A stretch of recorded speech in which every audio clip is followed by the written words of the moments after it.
afraid, won't let you fall, girl.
Hello and welcome back to UK Nationals in sunny, not so sunny Nottingham.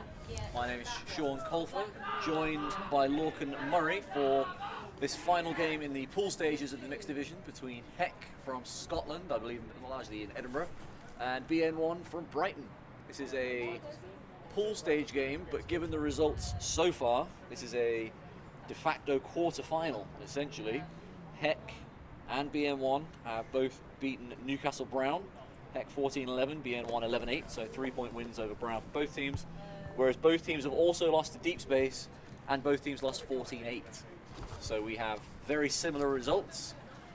Could be in for quite a game here, and the winner of this game will finish second in the pool, and given that there are no crossovers or quarterfinals in the bracket, the winner of this game goes through to the semi-finals, and the loser goes through into the lower bracket. So what are we expecting here, Lorcan? Well, we're expecting to see two teams who I think, certainly hope, will reveal the legitimacy of their European ambitions. It's a matter of, like you said, Heck in a peculiar position. They are third in the rankings, but due to some limited competition that they faced, BN1 coming from Brighton, way down the opposite end of the landmass, but in a similar position. You've done okayish so far in the rankings, and what we really want to see is, do you think you can compete at the European level? If you can't make the semi-finals even at the UK Nationals, you can't compete at the European level. It's as simple as that. So do they have the poise? Do they have the ability to play in challenging conditions with a lot of pressure on? Because like you say, de facto quarterfinal, they'll be well aware of that down on the pitch. So this is going to be a test of their skill, it's going to be a test of their mental fortitude, and it's going to be a test of their realistic international ambitions. Yeah, Lorcan, as you say, they're kind of different situations. Heck with their only one ranked game, that is the win against Glasgow that they had at regionals, which put them in second, given that Glasgow were in second beforehand, now third. You would imagine after this weekend, when they play some more ranked games, that will be a little different, but BN1 in 19th at the moment, 3-3 record, so they're going to need some more games as well before they qualify for EUCF. But both these teams, you would guess, are going to be in the teens. They're going to be scrapping for a place to potentially head to EUCF later in the year. So we're going to be seeing two teams probably roughly similar quality with roughly similar aims and ambitions, which should make for an exciting one. There's the two of us. Hello, nice to see you all. How's everybody? BN1 not to be dismissed out of hand. They've already shown up to an extent in Europe. I mean, they were able to pick up some big wins in Padova, 13-10 over Colorado, something of an established power in the German mix scene. And then they beat Wunder Team, slightly less of an established power, but a team who has gone to Worlds back in 2022 and used to warm up for games by playing, I think, Mahler Oh, really? Yeah, some Austrian composer. Let's see, there we go. That's a pretty hardcore way to warm up. I Like, rate you it. come over and it would feel epic. Absolutely. They also be AKS, so out of Poland, and then some close losses to Frisbee. Axve Ultimate Idol. There you go. Very impressive. And then, of course, taking one over the Benzel boys. Frisbee. They actually lost on Universe to them, not taking one over, and losing 14-10 to Puk, another fairly established European power. Yeah, they had a decent tournament over there. They're dealing with some injuries at the moment. They are without one of their former Clapham players, Hayden Slaughter, not playing. You see, or you might have seen it as we were getting ready there was a player crouching down at the clipboard. That is Izzy Collins, who is a GB women's player, but is carrying an injury at the moment, so is not playing this weekend. That's a big blow. She was outstanding for them at regionals, but still some very talented players on this line. Do you know if Nicole Cousins is fit? Yeah, I believe so. Believe playing. Yeah, and then we've also got on this line, you see hands on hips, number 86, second from the right is Alex Cragg, who's playing for Clapham until very recently, so some talented players on this team. Kind of harkening back to the old school Brighton days when they were the second power in the UK. This is early 2010s, so a lot of you watching might not be so familiar. But there's always been a lot of talent, always been a lot of passion in Brighton. So pull from Heck gets us underway, and we are straight into a zone. Disc in the hands of Dom Burnham. Moves it backwards. Ellis. With the disc surveying options in kind of arrowhead zone here. Back to Burnham. BN1 finding the soft spot in the middle there. Zhang with the catch. Staying pretty disciplined in terms of people who are staying back here. Burnham and Ellis have been back the whole time. Cragg just hanging out on the sideline, waiting for the opportunity to get involved. And there's Burnham using him to dribble a little bit, but that looks like that's a little too far in front of the receiver. And Tink can't quite get a hands on it. That's how I want to see teams trying to get through that zone, though. An uprushing handler jumping past the jaws of the zone and then taking a throw into the space that's right behind it. But, you know, the throw needs to be catchable. That would help. Heck with the disc against this match D of BN1. Looking for an option. Comes back to Burrows. Burrows to Trim. Nice catch from Trim. Zoe Davis on the disc.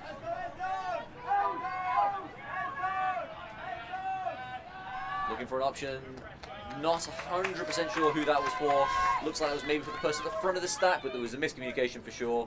And that's a turnover, and BN1 have an opportunity to go against this zone again.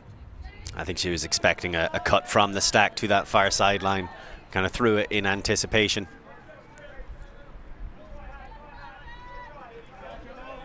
Burnham with the disc. Same three players, Burnham, Ellis and Cragg back here looking for an option. Not much happening though. Huge amount of space for Tink in behind that cup. Ooh. A little bit of a fumble, and then as we talked about in a previous game, Lorcan, someone coming back through the zone is a really good way to get a block. I really like the way BN sucked in the defense as well, and then were able to get that huge amount of space so they could swing it around. They know where the space is against the zone. They don't seem too rushed by it, but some really active effort by Heck. Trim with the disc. Casey Trim, that is. Both Trim siblings playing in this one, and both on the field at the moment. Davis again goes deep. This time does have a receiver back there, and it is reeled in by Hiley, who pulled to start the point off. There's a little bit of discussion in the end zone, but it looks like that score is going to count. And Alex Hiley, one of the captains of the team, with the first score of the game, a Heck break. I think it was just Bowden having a discussion about whether or not that pick would have stopped her from making a play on the disc, but very fair-mindedly deciding, no, that's going straight in. So that is a break to open things up. Yeah, that zone paying dividends. Heck coming out straight away with a zone. That was the plan on D. The peculiar thing for me was it looked like BN knew exactly how to deal with that zone. So we just have another look at the shot for the goal. It's a nice throw from Davis. Yeah, I don't know really that it makes a difference. The player standing still, Lauren Logie standing still. I don't know realistically if Liza Bowen is going to get there. So I think it's probably a fair call to let the score stand, but maybe in future don't stand blocking the person. Don't basketball pick them. Yeah, maybe exactly, not. Yeah. I'll avoid it in future. But you were saying about the zone, I think you're right. BN1 look like they can play around that. Well, we'll see if they are up to the challenge on this point. So the same handlers here with Burnham and Ellis back there.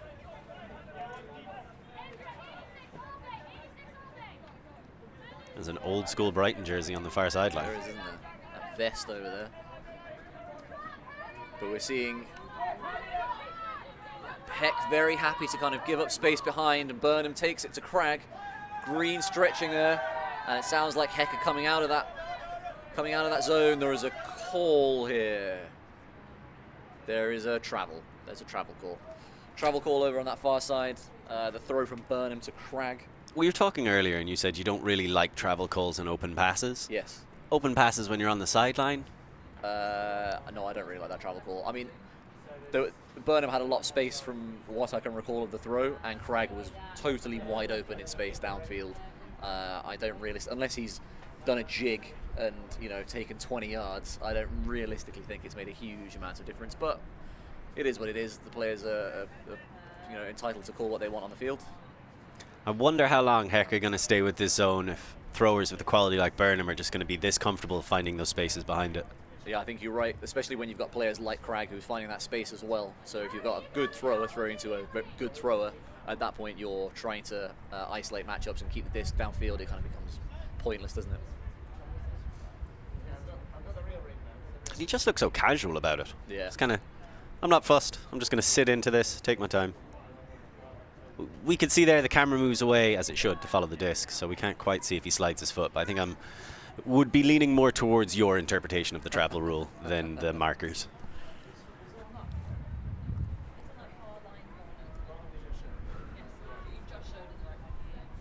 So there's more discussion, I think, about where Crichton, the deep in the zone, is setting up to see how much space Cragg has, because I would imagine they were looking for that throw again, but the wing drops off, and instead BN1 reset to try and attack the zone again. So, squeaked through there. So Burnham with the disc, and Ellis looking downfield. Ellis with the offhand throw that backfires, trying to find White, and just can't quite get that throw over there with the left. It pops up in the wind, and that's a tough turnover to take, given that they were working through that zone nicely. Similar to the first point, looks like they know how to beat it, but they can't.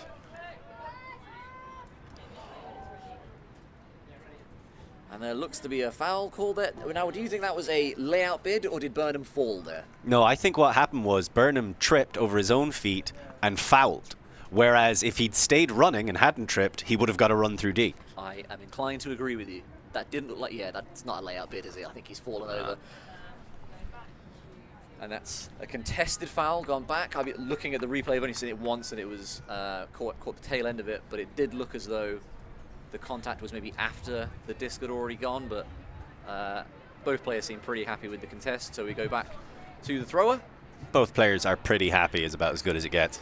Yeah, there you go, this is it. Everyone's happy, we can carry on. Reaching back to try and get there, and looks like Heck are going to be coming out in a match because of the quick turnover, and they are indeed. We're in a match now. Green totally free on this far sideline. BN1 instead elect to try and work down that far sideline, and Zhang can't get her hands on it, and it's a turnover. So the disc is back with Heck. BN1's offense struggling to click early on in this game. Just can't make these connections between experienced players. So Heck getting off the sideline, going back to Lopez. Lopez, experienced player, been around for a long time, can't get there. Ellis picks up the disc, and now there's a switch with Ellis on Lopez, but another turnover for White. They're really pinging discs at her, in fairness. Yeah, she's had a couple of tough catches, and now there's a cross switch there as well. That disc goes up. Craig's trying to put pressure on, can't get there in time, and it is another score for Heck. And that is BN1, 2 offensive points, where, as you say, Lorcan, it looks like they know the right thing to do, they just can't quite do it. The catch by Gradinaru, 2-0 to Heck. What a start for them, 2 breaks. And it doesn't seem to be some big strategic decision they're making, but it's working. So I guess we have to give credit to the zones, the defensive shape. They certainly know what they want to do, and then when the situation is right, their counterattacking can be very effective. It's the inconsistency of it. I mean, so far, the first point had 3 turns, that point had 5. That's not going to get it done at the European level. So, understandably, Brighton know it won't get it done here either. So they're just going to calm themselves down, take a quick timeout, and find out how to get back in this game. Yeah, and we'll have a quick break now as the teams have a timeout.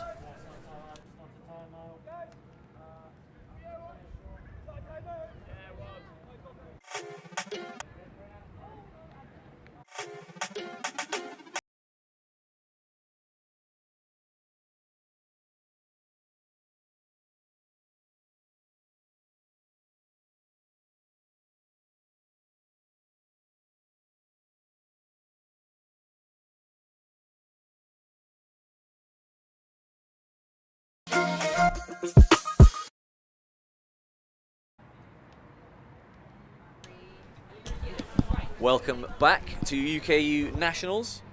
We are here for, as we talked about, basically a quarter-final between Heck from Scotland and BN1 from Brighton. And it's been a dream start for the Scottish team. 2 breaks coming out of the gate to get a 2-0 lead. Brighton taking a timeout to try and get their heads right to get back into this game for a pretty important one. What do we think so far, Lorcan? I think Brighton have all the tools at their disposal to win this game. And I don't know why. If this is the first game of a tournament, I think I could understand this a little bit more. But looking at it here, I just can't help but think, well, if it's not working now, why will it work in a couple more points' time? Yeah. And if it winds up being a matter of now we're just going to start trading it out, we'll see if Heck can hold on to this lead. BN1 really struggling with some injuries to female action players in particular. They're running a little light and missing players that are very talented, very good, big parts of their team. So we've now got some players we haven't seen so far coming out. Tom Mannings, GB women's coach, on the disc, throws that hammer across the field. And we're looking at the end zone again. That shot goes up, brought down. Really nice, quick point. Raf Swinsko with the catch there. Robot celebration, as we see there. And that is getting BN1 on the board. They really needed that one. They did, but they did it in the style that I think we expected them to come out playing from the start of the game. Really confident, competent throws. That hammer was incredible, stayed low the entire time, perfectly weighted to make its way through the wind, and then no hesitation, turn around and shot. So let's just have a look at this combination of throws. Low hammer, only ever going to wind up in the hands of his receiver, rocking the Sussex Mohawk jersey. Bit of a shout out to his alma mater. And then no hesitation, just catches it, turns, and launches it. And I think a lot of people who've played against the Mohawks at the varsity level a few years ago would be very familiar with that lightning-fast offense. Even older people may be familiar with that style from Brighton. They're going to go from sideline to sideline. Maybe younger players would associate more with moon catchers, but that style certainly has found a welcome home in other places, Brighton being one of them. So more of that is definitely what they're capable of. What I'm curious about now is, how does the Heck O-line look?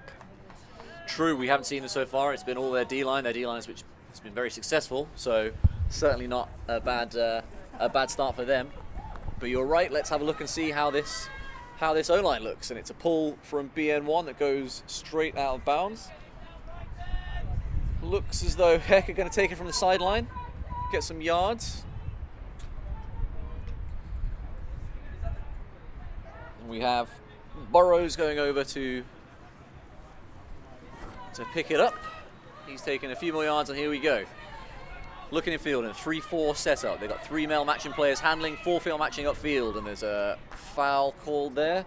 Looks as though Harris was very tight D on Hiley, but there was definitely an arm over the shoulder there, and Hiley saying she was unable to make the catch because of contact coming in from behind as we see this replay. I think as you watch, the arm over the top is a big influence. You're not allowed to go through people to get the block. Yeah, I agree. I think that seems like a fairly fair call to me. There is a lot of contact there. Still early in the game, both teams and the players in those teams are going to be kind of working out what contact works for them as this discussion carries on. That's such an important part of the early stages of games. Uncontested foul, so they agree with us up in the booth, as everyone always should at all times. Let us know what you think in the comments. Or don't, we don't care. As long as it's agreeing. As long as you agree with us. So Hiley gets that disc moving pretty quickly again. And that throw down the line doesn't get there and just knocked away.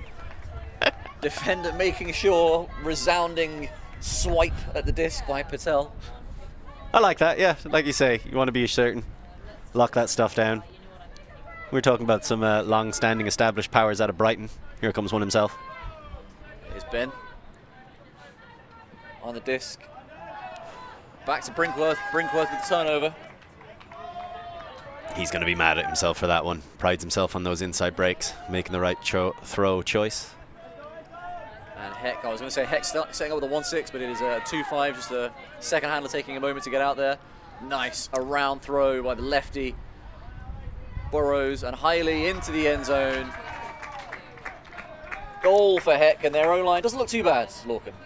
It doesn't look too bad. They were under some pressure. They were able to get it back after forcing it down the sideline.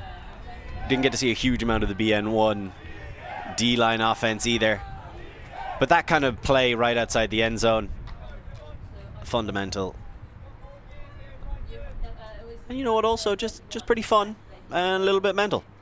So I think that was Hiley to Gradnau for second score. Yeah, her second goal of the game. Clearly a downfield threat, an important downfield threat for this Heck team. But what that makes me wonder is how tight are the O&D lines of Heck compared to that was a wholesale 7 change for BN1. It was. Whereas Heck seemed to be cycling players through just kind of based on, I suppose, readiness.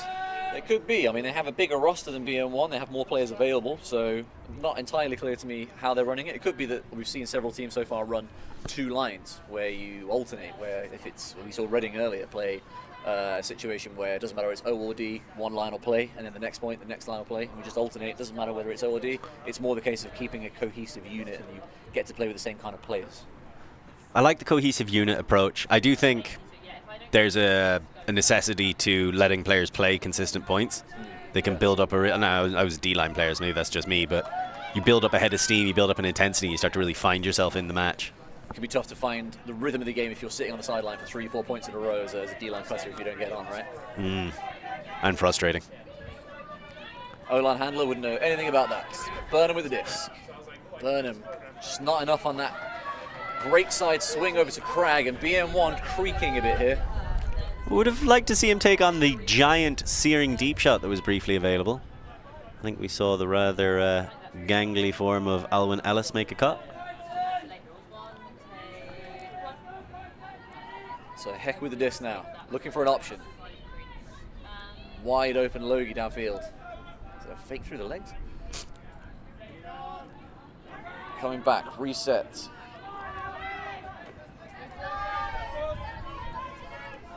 Moving this disc nicely, it looks like it's Hopper. Hopper with the break side throw. Nice catch by Lopez. Just gathering herself, almost running all the way out of bounds there. Hopper again. Hopper spreads the play. That's Song into the end zone for another break for Heck, and they are flying at the moment. BN1 really with their heads down and struggling to find any kind of rhythm at all. I mean, we're all witnessing it. Heck, yeah, in the ascendancy. The Edinburgh outfit. And again, nice, patient. They got the turn. They didn't force anything. That was just some throws to some remarkably free cutters in the middle of the pitch, and then just a little bit of swinging, recycling, hitting the far sideline. So looking like the kind of offense you can replicate over and over again. Yeah. And it has been fairly consistent and not really all that extravagant from the Heck side. This was probably the diciest moment, and you could see Lopez just making sure. Let's go for a little jog. Why not? Hey, look, a lot of people would turn, and that's a travel that we can all agree on. Oh, yeah.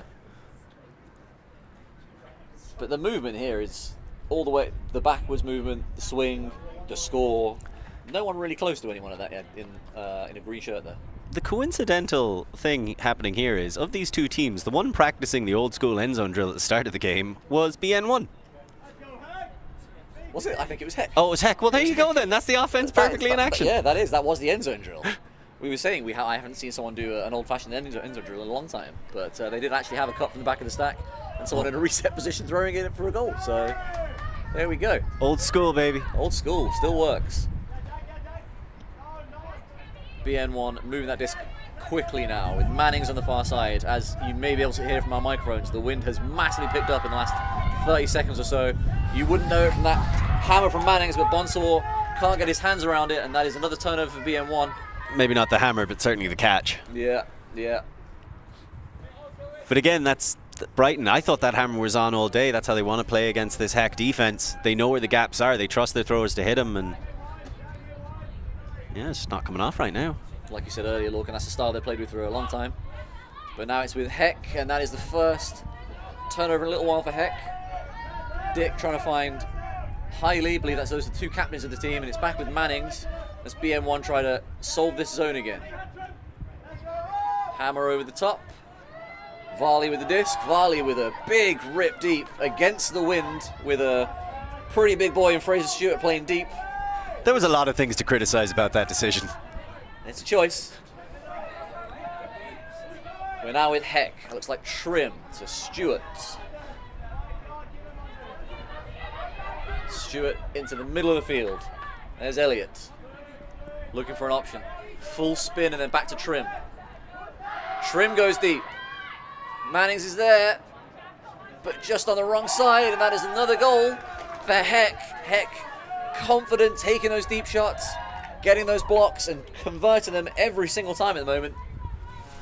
Not a minute for the BN1 offense to settle as we see Trim with the disc, just taking that deep shot, and Norris Lamb seems to have all day. It looked like Mannings kind of took the wrong side there, Looker. I think, first off, is it doesn't quite capture it there. The disc was weird. It went up and looked like it was going to float over the two of them, and then it started to trail towards the opposite direction and just completely take it away from the defender. So fantastically thrown disc if that was on purpose. Good positioning as well from the cutter to react to it well in time. But I think a big part of that was just the flight of the disc really benefited the offense. Yeah, I think you're right. When Mannings made his first movement, it looked to me like it was a good one to get himself in position. Then it just kind of sailed over his head. But there's discussions going on the BN1 line now of how to score, what to do, how they need to play. Burnham spreading his arms wide and then pointing to his head. Maybe you need to play with more width and think about things. What do you reckon, Lorcan? Oh, I thought he was just talking about his favourite song, Head, Shoulders, Knees and Toes. Nice.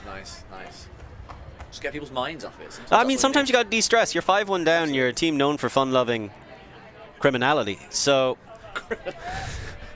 I've built up Brighton. Deviants, the lot of them. Well, at the moment, the only crimes are being committed by Heck, who's just stealing points from this BN1 offense. I mean, it's a little bit oppressive out there. So the disc is with Ellis, and there is a pick or something downfield. Looks like a pick. And both Thompson and his Mark Gaffney are going to go back into the stack. And we're even coming back to Burnham.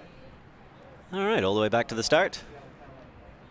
You noticed earlier when you said, oh, that's a 1-6. No, it's just a 2-5 with a lazy handler. Yep. And honestly, I think that's most instances of 1-6 outside of Japan. It could be.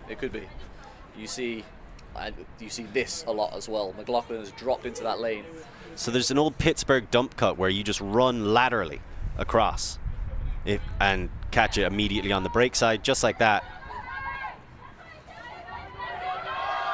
Deep shot going up. Thompson reels it in despite he's running backwards and takes a lot of steps again, trying to gather himself, set his pivots, and then Ellis on the disc. Ellis looking for an option to Cragg, a little roller right in front of him. Cragg looking into the end zone, throws that just too far. And you can see why he got cut from Clapham. That's not even entertaining, that one, Lorcan. Well, hopefully the audience is entertained by it. It's a difficult moment for him. He's just throwing a turnover. So Heck with the disc again on their own end zone line. Back in their own end zone now. BN1 looking to put pressure on. Cragg throws a hand at it, can't quite get there. Heck keep the disc moving. It's with Brown. Brown down the line. McLaughlin. He's looking for an option downfield.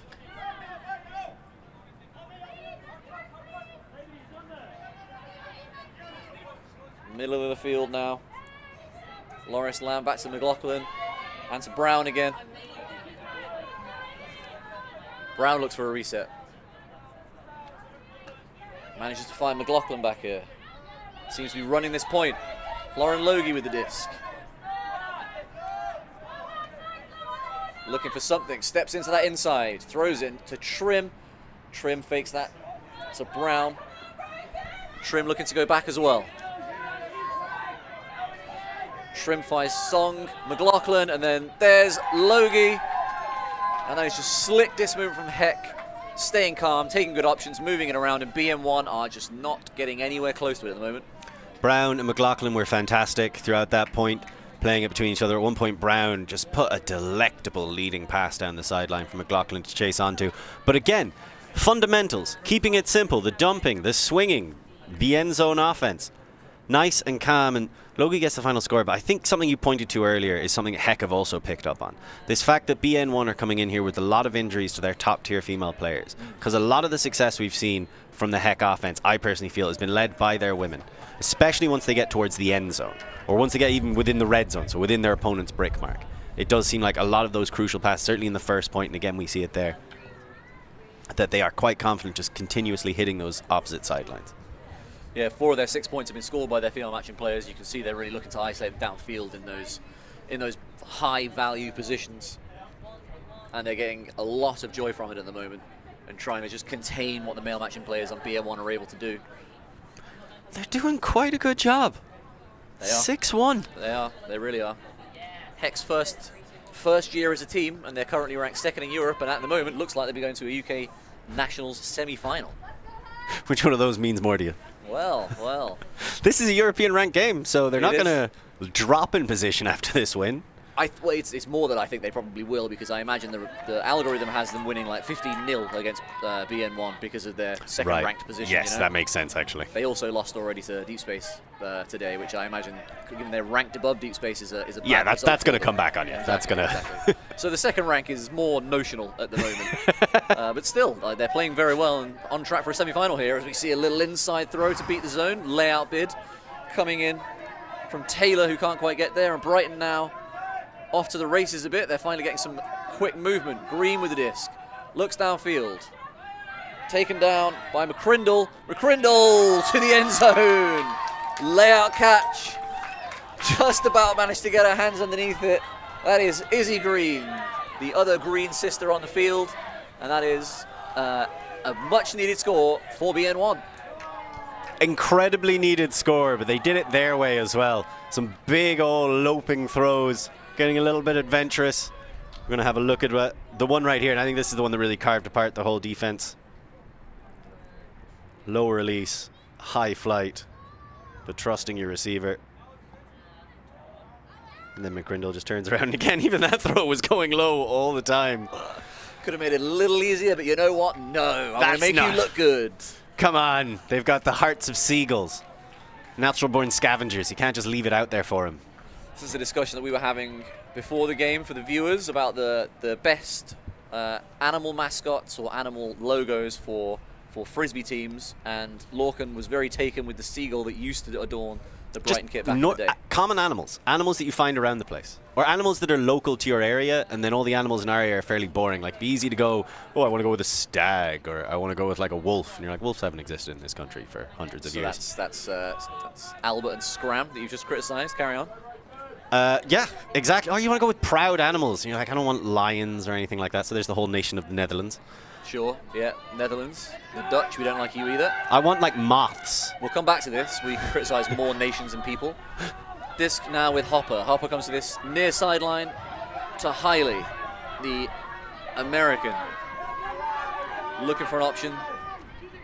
Finds Song. Stewart to Brown. Back to Stewart in the middle of the field now. About halfway.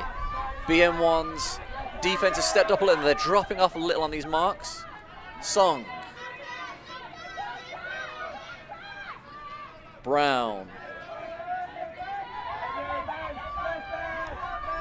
Certainly a bit more pressure than we've used to seeing from the BN1 defense here.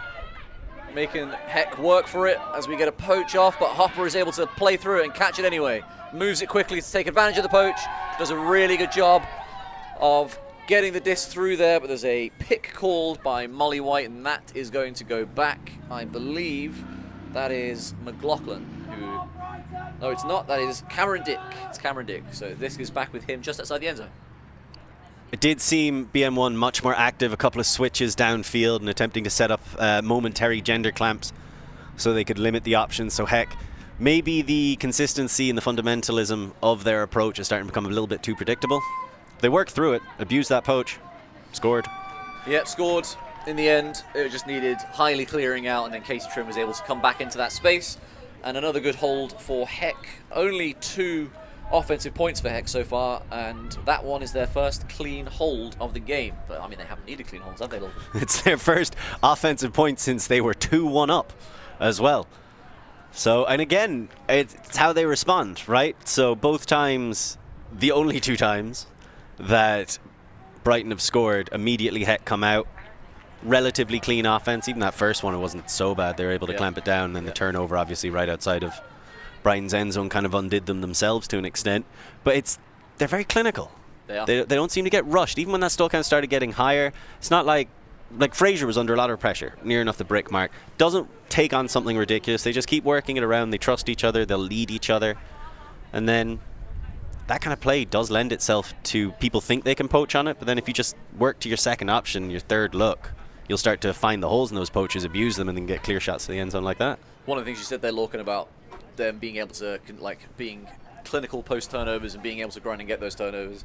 Looking at the scores we've seen so far, Brighton have 2 points, and both those points are clean holds. Any point where Brighton have turned over, they have not scored. So at the moment, Brighton really struggling defensively to get the disc off Heck and do anything with it. If they are able to execute their offense, they can get a point on the board and come back out. But if they want to get in this game, they're going to need to convert off turns, and they're really struggling to do that at the moment. This with Thompson. Looks for an option, but just cannot find Bowen downfield. Again, a huge amount of that credit has to go to Dejan Lopez. That doesn't look like Lopez. I think I might have gotten that number wrong. But the pressure on the shoulder from the defense. Yeah, I think it's Logie marking Bowen, but you're right, there was a lot of pressure there. It was really, really tight. Very difficult throw for Thompson in the end. And now Heck with a chance to take half on that far side. Throw to Trim. Trim looking downfield. He finds Burrows, and Burrows into the end zone. Nice, easy snatch away. Looks like that is Jack McDermott with his 2nd goal of the game. And that is yet another break for Heck. That's their 6th of the half, and they take it 8-2. I think a lot of young people watching this game right now are like, how do we learn how to play end zone offense like that? It's so new, it's so fresh. I've never seen anything like that before. End zone drill, baby. Literally the first drill they used to teach us. Yeah, I said it, I'm sure they don't do it anymore, but I agree with you. That is pretty much the first drill I ever learned as a player. As we see a replay of that. Slightly dramatic catch in the end zone from McDermott, but nothing dramatic about the way BN1 have taken this away. It's been clinical, and it has been quite mean-spirited, frankly. It's cruel, if nothing else. Why aren't you having fun and throwing outlandish puts? What's with this consistent offense and consistently ratcheting up the pressure on the Brighton team? Well, it's about making it to the semi-final in your first ever year. That's what Heck are trying to do. Will they do it? We will find out when we come back after this short break for halftime.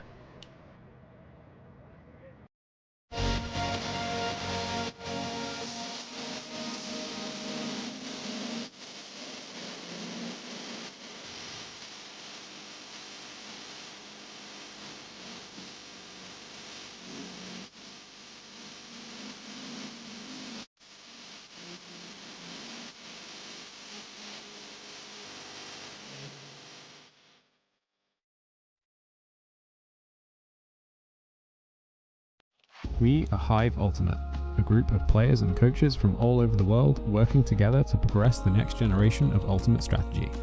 We've helped top teams win world championships and new teams introduce the sport in a fun and inclusive way. Search for Hive Ultimate on YouTube to learn more about our cutting-edge strategies and to see analysis of world-class teams. To find out what Hive can do for your team, head over to our Patreon page where you can gain access to our exclusive drills and session plans and to join our worldwide community of coaches. Get ahead of the curve with Hive Ultimate.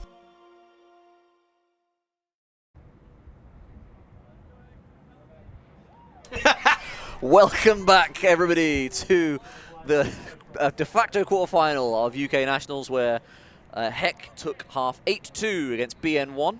These two teams, as we talked about, in the EUCS qualification system. Here are the stats. Lorcan, what do these things mean?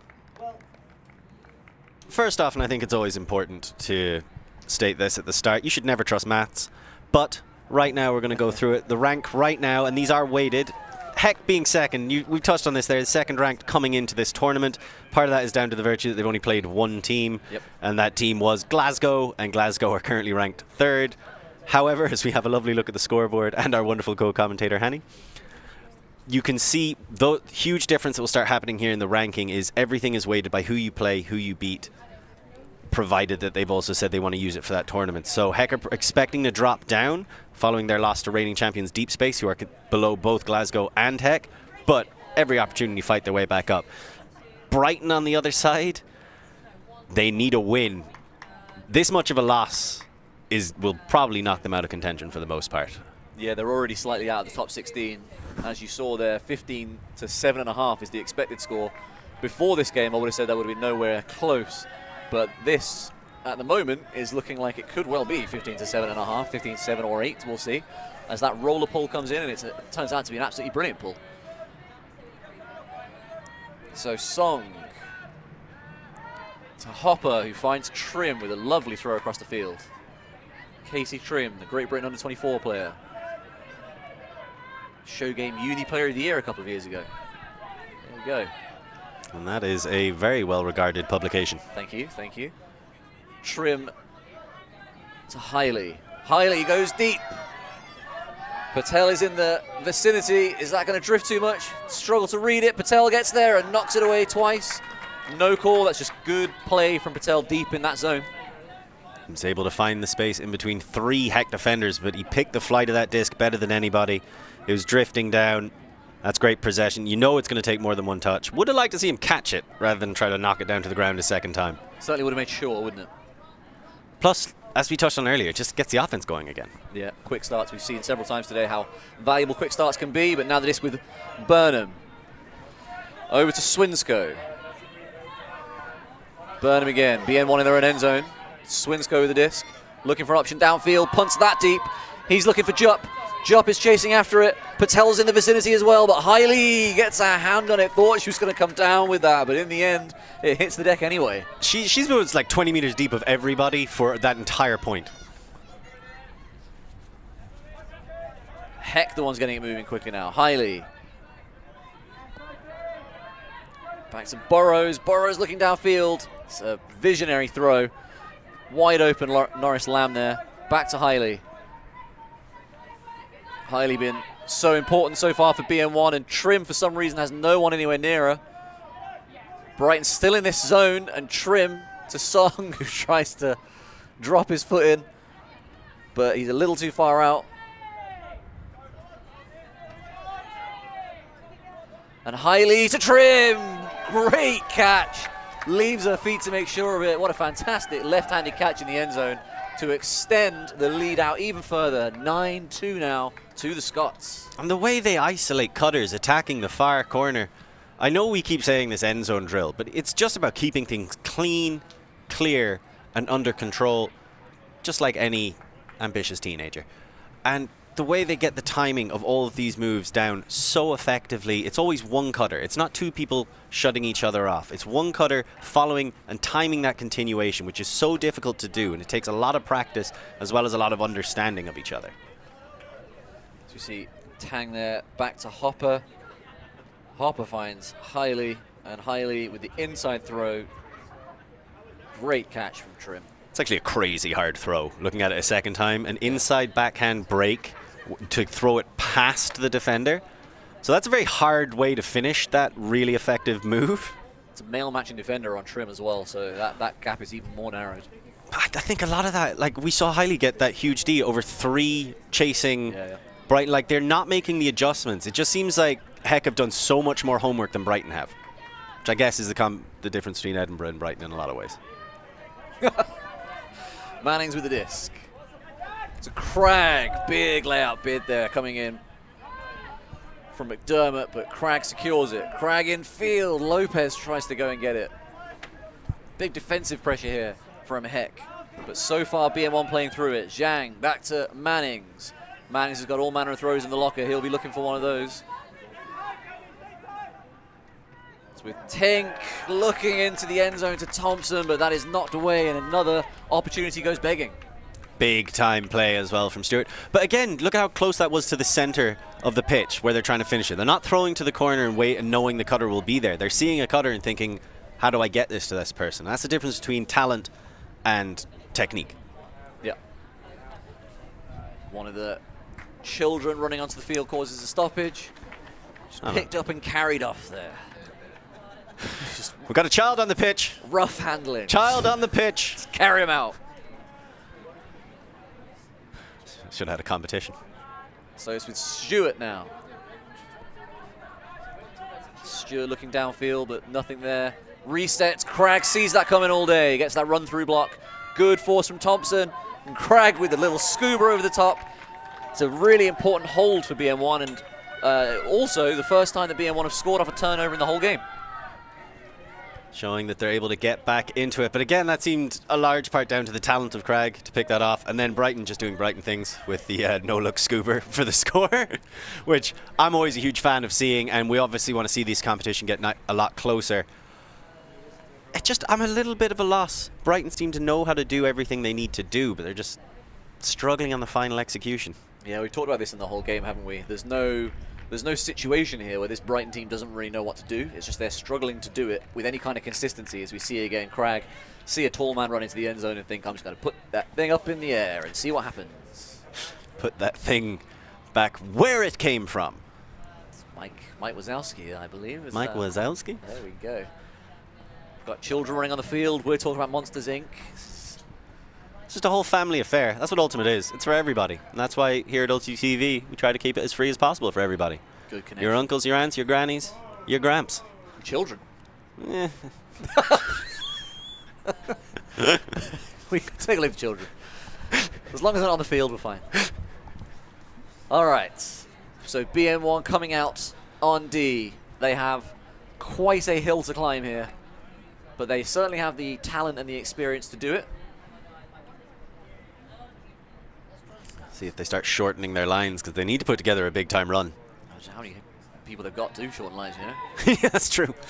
Good roller pull. Goes out just over halfway, I would guess. And we are going to see a zone here. I love a good roller pull. Yeah, it's a zony look again. Rolf on the mark. And just attacking Burrows up line, making some yards. Brighton sticking in this zony look. Burnham's in the middle of the field, looking to take away any easy options. And that throw into the middle of the field, what a fantastic throw that is. Just backing Song to get there. Run all the way down the sideline. Not 100% sure about the bid there. A little close, I think, from Varley, but everyone looks okay. Good catch again from Trim in the end zone, and that is a very good hold from Heck against some tough pressure on the sideline there. That soft touch leading pass flick into the middle of the pitch is maybe the best throw I've seen all day. To get to that highest stall count, because it was a desperation throw. That was just a stall 9, I'm putting this up. But to put it with that much deftness, and then he just sits it, and that's going to hang there for the next 4 seconds. Just get onto it when you can. Doesn't even have to lay out for it in the end. Absolutely spectacular. And immediately, not only does he have to lay out to it, but immediately they're right back onto the attack. Song finds Hiley, and then Hiley hits Trim, and Trim's just incredible, seemingly unstoppable. I don't think BN have a response to Hiley or Trim. No. Who's currently able to play. It's very tough in the mixed division. You don't often see tall, athletic female cutters. It's people of that height, like female matching players of that height, who are able to do whatever they need to do. Like Trim has great hands, very rarely drops anything. Hiley, another tall player, very aggressive when the disc is in the air, able to go and attack it, and they're just really making it really, really difficult on those field matching defenders for BN1 at the moment. So we have a look at Katie Trim. 3 goals already. Just lighting them up in this game. Like, that's kind of what you have to do, right? When you recognize, oh, I'm the mismatch. Yeah. You have to take advantage. You have to punish. Old Kilkenny hurling tactic that they used to do, so a little callback to Ireland, is when they would find their strongest player, they would look for the weakest player in the midfield or in the center of the pitch and match them up against to get the maximum benefit. So they don't go strongest versus strongest. You abuse the mismatch as much as possible. Kilkenny struggling a little more over the last few years. Limerick on a good run. Yeah, we are. Just as Heck are on a good run here. Yeah, they are. But BN1 with the disc. Thompson goes deep. That's sitting up in the air. And You better get the disc if you take off your hat. That's all I'm going to say. Bunsaw came back in to try and get it, but McLaughlin read it the whole way, threw his hat to the ground, and swatted the disc in there with it. He wanted some freedom for his ears. And his eyes, I would guess, would be more than the ears. I don't think he needs to hear where the disc is going, but... All right, well, that's why you're a coach, I guess. If that's the reason I'm a coach, then the bar is very low. That throw sails a bit from Heck, just over the head of number 20, I think there, Freya Elliott, and BN1 have another chance at it here. Thompson again. Finds Zhang. Zhang to Ellis. Ellis was reaching back. McDermott swats it away, but did he have to go through Ellis's hands? Ellis seems to be thinking, and there's no call there. It is a turnover. Good spirit from Ellis. Love that from Ellis. He just stood there and was like, just give me a second. Nah. I think you see the replay. Ellis definitely gets his hand on that, but McDermott knocks that away before. Sorry, McLaughlin knocks that away before he had full control of it. As we say that, throw just goes over their head. This point starting to get a little messy now. Maybe McLaughlin can get another D. Ellis, end zone to Thompson. Just goes too far. The wind again. We've seen in other games it's been pushing discs, altering them, making them do strange things in the air. Haven't seen it too much in this game, but that one up to Thompson, to the big man in the end zone, just pushes it a little too far. And those are the kind of shots we'd expect Brighton to take on. But you can see both teams falling foul to the elements. Hanny's mentioned this so many times. It's almost like a unique microclimate, the blustery winds created by the tree lines. Like, I don't know if that's true or really how that works, but she keeps saying it, and she's smarter than me, so I'll take it. If it's a lie, it's someone else's lie. We live in the post-lie world, didn't anybody tell you? So that's McDermott. I'm not sure that's the receiver that we were trying to find here, but find them we did. Humes down the field. Nice throw there. That's Taylor. Taylor looking back in the middle of the field. Humes with the disc. Move out of the way, please. McLaughlin. Humes goes downfield. Taylor's there again, but don't need him. Frey Elliott with the disc. Crichton. He's looking in the end zone. Back to McLaughlin. McLaughlin to Humes again. We're just outside the end zone now. There's a call of some sort here. Foul called? I think on Humes. So the defender called the foul, you think? Yeah, I think the call is pushed off to get the space for the pass. Nope, I could be completely wrong though.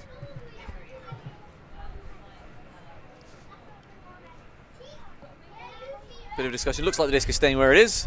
So it's with McLaughlin just outside the end zone. There's a collision there. Everybody's just doing the hand jive right now. Yeah, I think everyone's well aware, seeing Thompson hit the deck. Everyone knows there's a foul there. There's a tall man. I bet they felt the wind of that one. You could see it knock McLaughlin back a bit as Thompson hit the ground. If a Thompson falls in the woods, someone's going to hear it. Someone's going to hear it with Thompson that big. That reset just in front of the intended target, and it's a deep run from Jupp. He's wide open when the disc goes up. It's sitting a bit, drifting a bit. He's trying to read it. He gets there, and I think he's managed to bleed that all the way into the end zone. He has indeed. Jupp scores off the throw from Bunsaw, and that's a point where Heck were able to get all the way up near the end zone, work it up there really nicely, very clinical, and then just one bad reset, and Brighton sling it downfield and get the point. I thought when that disc went up, because he'd had to holster it the first time, the defense had enough of a chance to react and try and get into position. So you can watch, he's forced to delay it just a little, and then by now Heck realized what's on, and there's a cutter coming from under, but just gets sucked under the disc rather than attacking it because of how that's floating and falling all the time, and he drifts. He actually starts on the opposite side. of jump, but just kind of drifts over as the disc hangs and finds himself on the wrong side and then just gets out of position. Yeah, Jack McDermott doing a good job to get there, but as you say, Lorcan, the wind made him look a fool, as it has done to many players today. It's the curse of our life, as it's a Texas-sized 10-4 right now to the Scots. A big gap between these two teams. And that's only a hold for BN1. Again, they hadn't scored up to this point, any point that had a turnover in it, but they've got 2 dirty holds now. Still need to get some breaks. That's the next step. Getting the disc off there, or getting the disc back is one thing, but getting the disc off the opponent's O-line, which again they have done at times. They've never really been able to take a huge advantage of it. Yeah, they're currently 2 for 4. So 2 clean holds and 2 with turnovers, but cashing in none of those opportunities. Looks as though there's a disagreement on the gender ratio here. There are indeed 4 female matching players on the field for Heck, whereas it's definitely a male matching player from BN1 with the disc in their hand.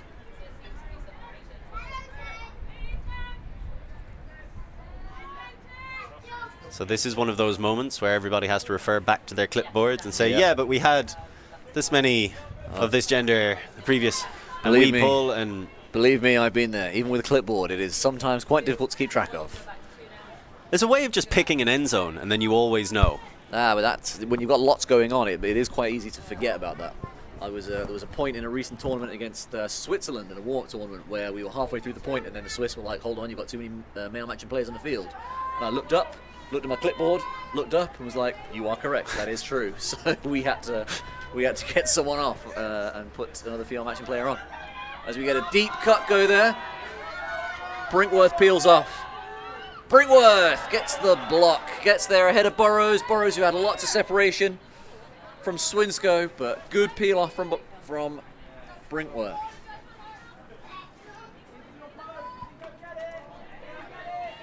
It's BN1 move it. It's with Patel. Back into Rolf. Rolf looking upfield now. There's Patel again. That is a strange looking flick hook. For some reason oh, that time it worked. Swinsko with an incredibly unlikely catch, and Harris gets it, and that is a break for BN1. Much needed break. They're first of the game. A lot of times in this game, Heck have just been fine with leaving Hailey just back there, saying if you want to huck it, she's already there, she'll probably beat you, and she has so far. That's the first time BN1 have ever come out on top from that. It shouldn't have worked, but it did. That's 10-5. I don't really know how I'm supposed to break that down. You know those throws that you're never really meant to take on? Well, do them. And sometimes they work. And that time it did. I think you're right in that Hailey is doing a great job of reading them and so getting in the way. That one, how do you read that? No one expected that. Even the receiver was coming back in. No one expected that to go. So sometimes unpredictability is the best ability. As we see a replay of that. That sounds like something you've had to say in like a team talk. Believe me. Remember, unpredictability. Believe me, that is nothing I have ever or would ever say. I do not want unpredictability. I want what we've trained and drilled. That's what I want to see. Do you hear that, every GB mixed player watching right now? You've got to start mixing it up. He's bored. Surprise your coach. That's how you're sure to be on the important lines. Well, listen. Hucks that come off, that's what we all like. Sometimes you just got to take what you get, you know? It is what it is, as the famous saying goes. And Patel doesn't even get on the stat sheet for that throw. Almost seems cruel. It seems No, I think that's obscene. justified. Yeah. You don't deserve to get the stat sheet for that. That shouldn't have worked. We're not recording it. But big point for BN1. That pull lands out of bounds. I don't think that pull ever came inbounds. So that may well have been out for some time, but Hecker decided to brick it against the wind. It's an interesting choice, but they have been working very well offensively both ways. But BN1 will be looking to try and get some momentum going here. We see Varley drop off into the lane. Free reset onto this near side, but Hailey is open as per usual. Hailey with the disc. Back to Trim. And Burrows. Oh, tight pressure on Lopez there, and Lopez can't quite get the catch. Harris manages to get her hand in the cookie jar and knock it away, and Burnham picks up to try and go quickly. Burnham's looking downfield for an option, has Harris. Harris is on that sideline, comes infield to White, back to Burnham. Burnham's looking for something and goes back over to Harris. Harris just took her eyes off it, looked downfield at a very inopportune moment. Ready to sing her praises for the incredible pressure she's putting on Lopez. That whole point as well, it culminated in her getting the turnover. But look, you got to score your points if you want the praise. Yeah, got to catch it. Did a great job getting open as well. Just, you can see she took her eyes off it, looked upfield for the next pass before she had it in her hands, and now Heck have the disc again on that far sideline. Good dump the pressure, but Burrows manages to find some space. Over to Trim. Trim to Hiley. Hiley looking downfield. Mark wasn't there for a while. Offhand throw from Hiley. Lovely high release to Trim. It's Thomas Trim with the disc. And that is a sibling connection for the score. Thomas Trim to Casey Trim, and you see the hug there. That's the first time in this game that they have connected. And that puts Heck 11-5 up. And the Trim family at home absolutely delighted, we assume. We assume. Unless, you know, they're one of those evil step-parents who constantly root against your children. Do you think Cinderella would be good at Frisbee? Evil No. step-parents, Can't pushing her. Constantly be losing her cleats. Yeah, true. Falling off. One cleat on, one cleat off. Looking around going, someone's got it. I'm not sure who it is, but someone's got it. Like, come on. I mean, I left it. It was right here at the pitches. Yeah. Whereas I came back, like I wanted to go get lunch, so I went barefoot, and then I come back, and now my cleats are gone. You wouldn't be able to doubt her work ethic, though. She'd work hard. I feel like she'd work hard for a little while, make it onto a good team, and then forget her roots and become very pretentious. Yeah, just like always talking about, you know, I've got this carriage, these amazing horses. Just be like going back to the people who she learned how to play with and being all like, oh, well, now you see, I play with the princes. And, you know, oh, you don't eat caviar every day? You don't have people who consistently throw leading pass hucks to you? And that is a timeout called by Heck. So with a timeout called for the teams, they'll have a break. It is 11-5 to Heck. We'll come back and see if they can close this one out. Be back with you shortly.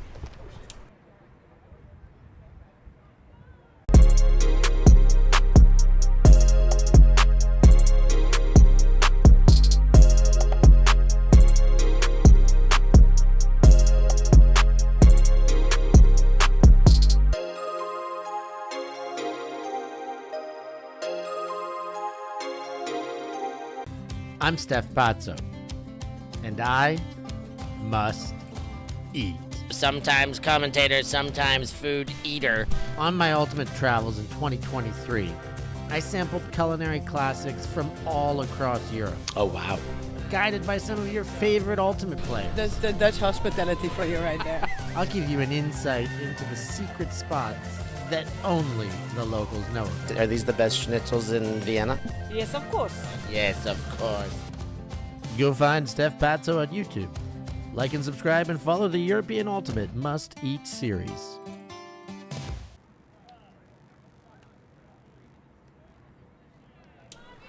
Hello and welcome back to UKU Nationals. It is BN1 against Heck in the final game of the pool round. The winner of this game goes through to the semi-finals, and currently Heck are on track to do that with an 11-5 lead.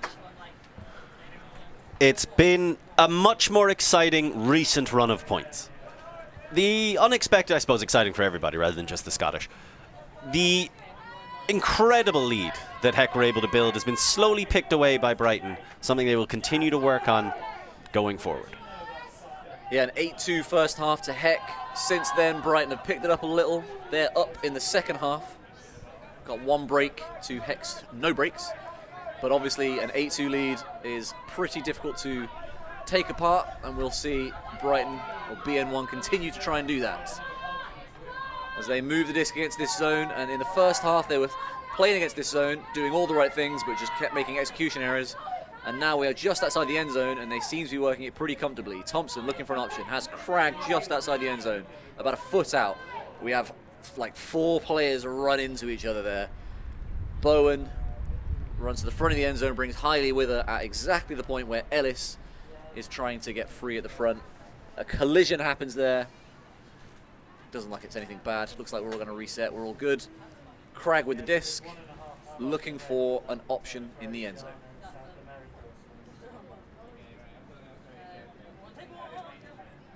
Everyone just sprinting to the front of the end zone rather than trying to set anything up, really.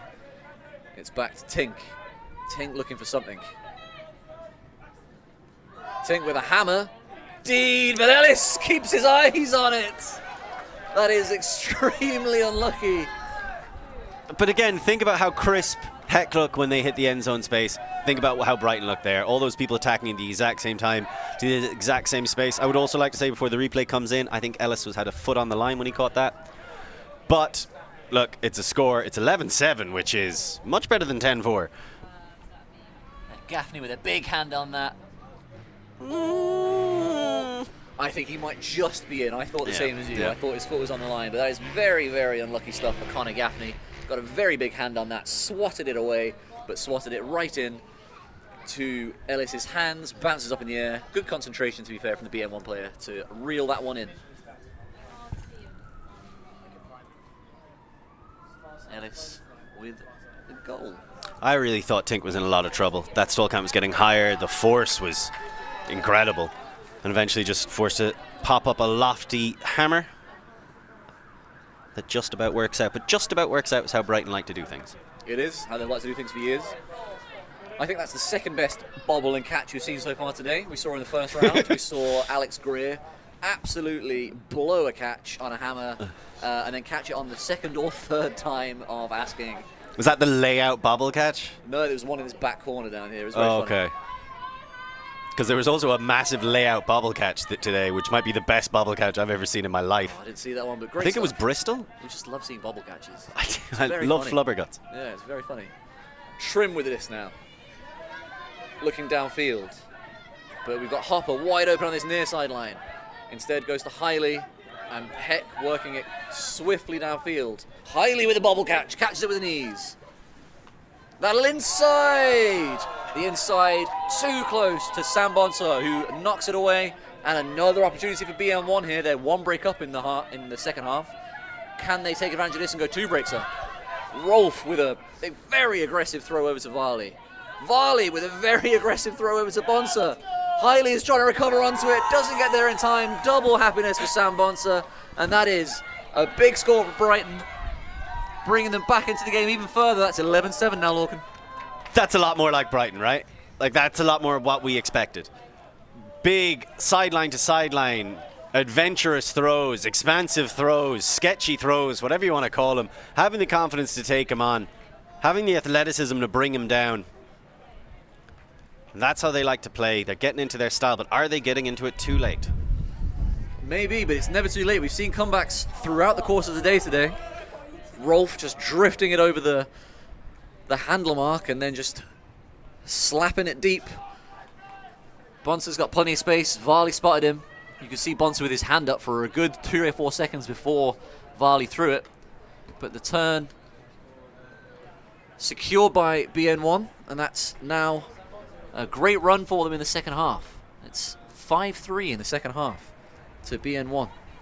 So they said definitely whatever they were talking about at halftime has been working out for them. Of course, perhaps not immediately, because they did. That was a lot of trading in the second half to start with. There was trading to start, and they were coming out on top of it. Looking a bit more confident. Trying to roll a pull, but the roll goes all the way in the field. Still, Heck, the wrong side of their own brick mark. Pressure. That is an absolutely fantastic catch under pressure.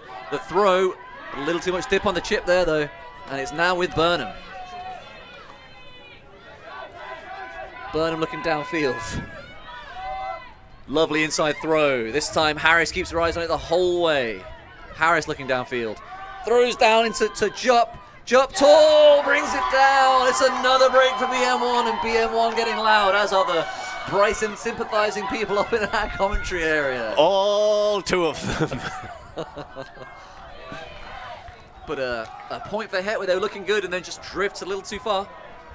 And it's drifting away from them in terms of a game right now. Even that final throw doesn't come out the smoothest, but Jupp is able to rise up and take it down. And more importantly to me, as we have another look at basically exactly what you're saying. it's how Heck responded. After the score went in, a couple of Heck heads dropped. A little bit of frustration. So, as you can see, as we have another look, I think it might have even been Burrows himself as he comes across. It's a great grab by Joe, in fairness. That's not an easy catch. It's not. But understandably, Heck have called a timeout. They don't like this. They're bleeding profusely. They need to suture some wounds. So, with the score currently as it is, big run, 3-point run by BN1. Another 3-point run would tie this game up. The Scots can't let that happen. We will see how it all plays out when we return. It's currently Heck 11, BN1 8.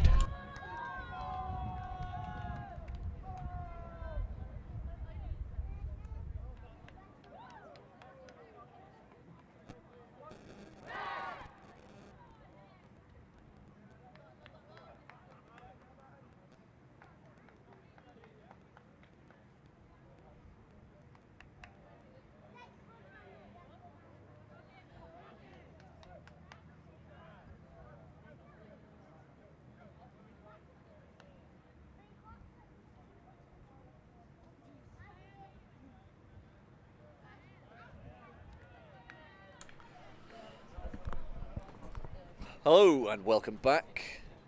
You haven't left, we left briefly. I've been here the whole time. We were standing here, we were just having a drink, having a nice little rest. We weren't using our vocal cords, you know, we were just chilling a little because this has been, the pressure's been increasing. It's been getting hotter, so we needed to cool it back down a little in the commentary booth. Commentary platform, commentary balcony, whatever this is. Ooh, I like commentary balcony. There we go. Talking about Cinderella getting too big for her boots. Maybe we're getting too big for our boots with a commentary balcony. Way too big for our boots? Well, for our boots, Lorcan, neither of us are the biggest of men, and we've got a commentary balcony. Well, I think that's fair. That's life paying us back for what genetics robbed from us. So BN1 with the disc.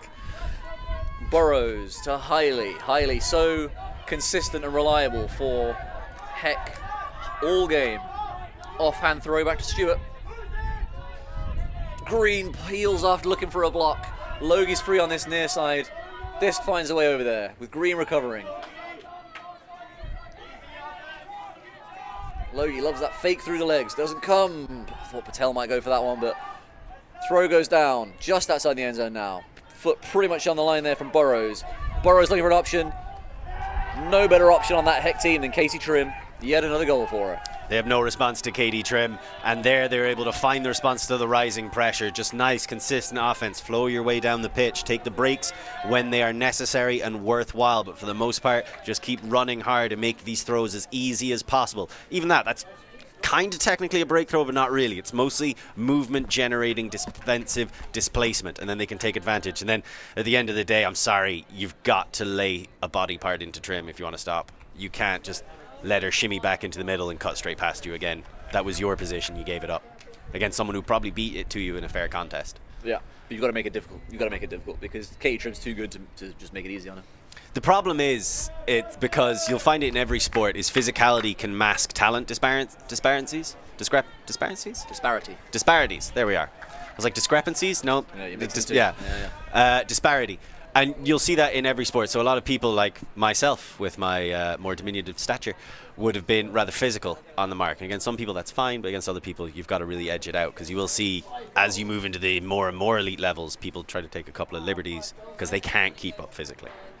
The other thing about physicality is it's not necessarily person-to-person physicality. It could be physicality in terms of running more mental and abuse. Running harder. Yeah. Well, sure, I wasn't quite going there, but running more and running harder, like putting in an extra step or two, poaching into lanes, being more physical in other ways, using your physicality in other ways. But you're right, it definitely makes up a gap in talent. And that throw there just came out of Ellis's hand. It looked as though that was a flick fake that didn't work. I agree. There is a call?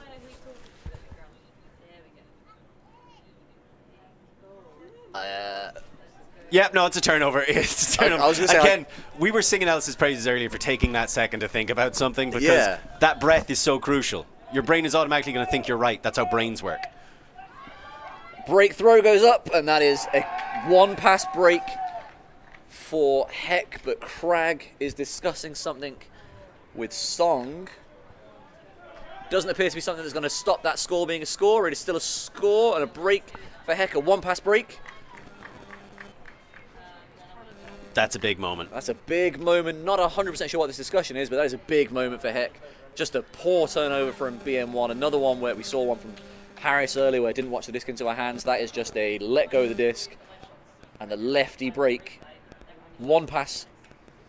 Great throw, to be fair, right on the back cone. There's no chance for anybody other than Stewart getting their hands on that one. Big break for Heck to stop the momentum that BN1 have been able to generate. I wouldn't have said Heck were throwing out stellar throws consistently. I mean, we're talking about their structure, their movement, their effort through physicality and other means for each other. That might be the best throw they've thrown all game. Definitely up there. Yeah, really nice throw. Largely, as you said, they're moving the defenders to make those throws pretty straightforward. That's what they're doing a really good job of. It's always the athletic approach when you don't have much disc skills and you're like, all right, but we could still be the best in the country at running 10-meter drills, right? Like, that's just a thing. And the ability to do it this late in the game as well, right? Because like fitness breeds mental focus. Yeah, and when you've had your heads down for a while, like BN1 scored 4 out of 5 points there, so Heck went out, got a hold, then went out and executed really well in a really important part of the game. As now we see BN1 come out looking to get back on the board and start trying to take this game back to their Scottish rivals. Green on the near side. Down the line, lovely throw to Bowen. Bowen looking for something downfield. Brinkworth offers an option. Brinkworth looks to that break side. He's looking at Crag. Bowen again. Bowen turns down that throw to Jupp. Instead goes to Crag. Bowen to Crag. That is a honey pass, I believe. But Crag looks very angry about it. I mean, you know, keep it in the bedroom, guys. Don't be bringing it out here on the pitch. It really does not look happy to have scored a point. But Maybe he shouldn't have. 13-9 to BN1, to Heck and BN1 coming back into it. They have now bettered the score that the algorithm predicted, so they'll at least get something out of this game, even if they do lose it. But I'm sure they're going to be doing all they can to get that semi-final spot. As we see a nice cut from Crag, just drops that left shoulder, just boots the disc away and walks off looking very unhappy.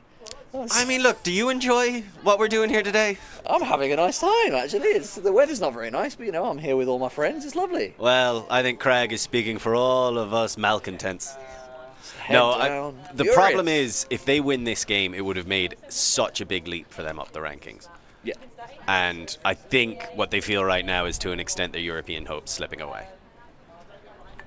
Potentially, I mean, the European hopes are one thing, but also this is, as we said, a UKU semi-final. Like, go to the semi-final of Nationals, definitely what they would have been targeting. It looked, certainly at Southern Regionals, like they were the next best team. It's looked all season like they've been the next best team. Heck, have had a wins at other tournaments that weren't ranked in the UK at Unifans, but they finished, I think, 4th at Unifans. So they were not necessarily favoured in this pool to be taking that semi-final spot, but here they are as Stewart goes deep to Casey Trim, looking for goal number 6 of the game. There it is. Not much you can do to stop somebody who's that good in the air when the disc is hanging like that. Like, we've been singing Trim's praises all game, deservedly so. Woman is a dynamo. That was some throw from Stewart. Yep. Like, arcs it around, curves it, so you don't have to change your running direction, and you get to watch that all the way as it slowly makes its way directly in front of you and attack it at what you know to be your maximum, which Trim is a phenomenal athlete and is excellent at always attacking things at her maximum height. But just great teamwork again, working for each other, knowing what each other can do and setting it up. I just think Heck looked like the more complete outfit. Now, again, really don't want to overlook the fact that BN1 carrying a lot of injuries. Yep. And as a consequence, it makes sense. Heck looked like the more complete outfit. Also, what is uni friends? Because I have lots of friends. Unifans. Unifans. Look, I don't want to judge how you make money. Yeah. You set that up. You knew what I'd said. You absolutely. He's doing a jig. He's doing it. He's so happy with himself. I've walked into it again. Oh, no, I was watching the Kendrick Lamar video and I tried to learn how to do his hopscotch grip walk.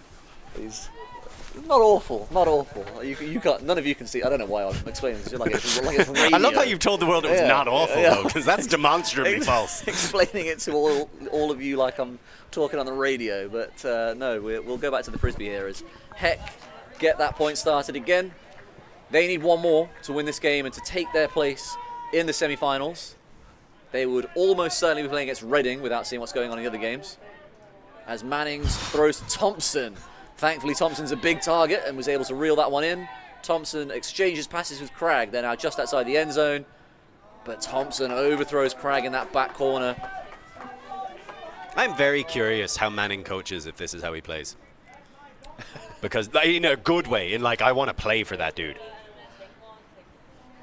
I don't know. I've never been coached by Mannings, but you don't often see GB women throwing some of the stuff that Mannings throws, but then Mannings has always been able to throw those, particularly the hammers. He can throw a hammer into pretty much any wind. As Heck move that disc again. Some nice poaching. Back in to Davis, who's had some great grabs in this game. Some contact downfield, it looks like, but we carry on playing. And it's with Crichton, who's looking for an option.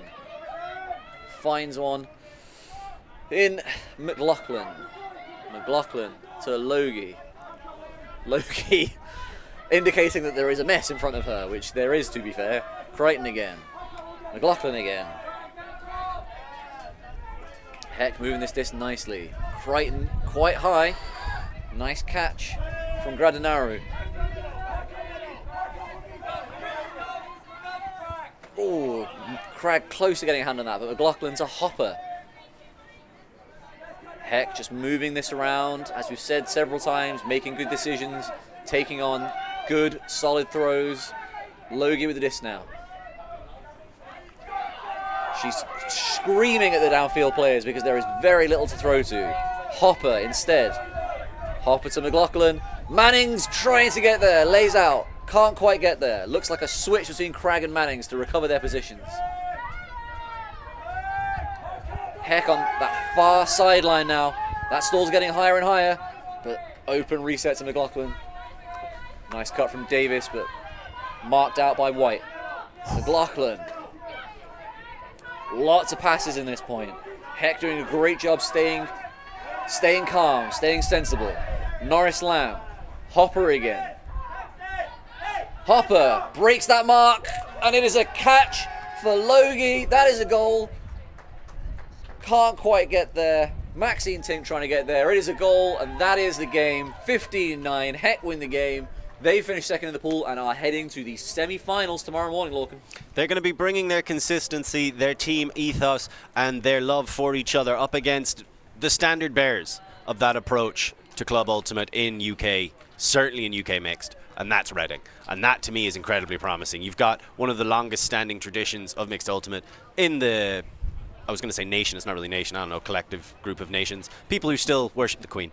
And going up against a team in their very first year, that is a huge opportunity. So much to learn, so much excitement to see, and only one place to see it, Sean. Where? ULTI.TV tomorrow morning. We will be here.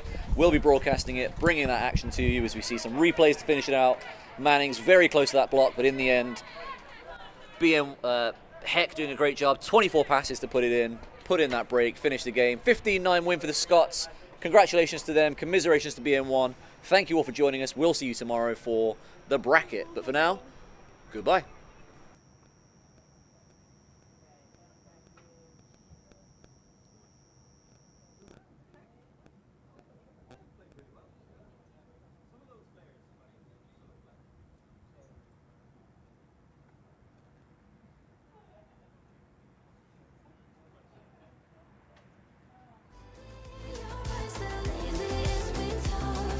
Now the sun is rising, when the people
Thank you. Thank you. Thanks. Merci beaucoup. Yeah, Ultimate.